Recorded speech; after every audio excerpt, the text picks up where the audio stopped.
কোনো দেড় ফুটি মোল্লায় যদি উৰুস সম্বন্ধে কোনো ফতোয়া জাৰি কৰে, সেই দেড় ফুটি মোল্লাক আপোনালোকে মাতি আনি আমাৰ লগত ডিবেটত বহাই দিব। এতিয়া মই উছমান গনি ডাঙৰীয়াক ক'ব খোজো, পীৰবাৰীত উৰুষ হওক বা নহওক, ইয়াত আপোনাৰ লাভ কি?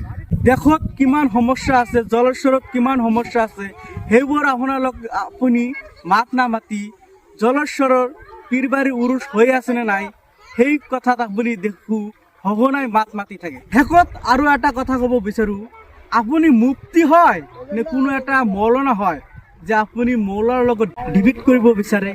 আপুনি কি জানে ইছলামৰ বিষয়ে? কওক ডাঙৰীয়া, আপুনি কি জানে ইছলামৰ বিষয়ে যে আপুনি এটা ডেৰ ফুটীয়া মোল্লা বুলি কৈছে? আপুনি এনেকৈ ক'বলৈ শোভা নাপায়। মই অনুৰোধ কৰিম জলেশ্বৰৰ বিভিন্ন সমস্যা লৈ আলোচনা কৰক, যে ইয়াত সমস্যা আছে। আপুনি সংখ্যালঘুৰ মাইনৰিটিৰ সদস্য হয়, আপুনি মুখ্যমন্ত্ৰীক জলেশ্বৰৰ বিভিন্ন সমস্যা লৈ আলোচনা কৰক, এই উৰুষ বুৰুষ বাদ দিয়ক।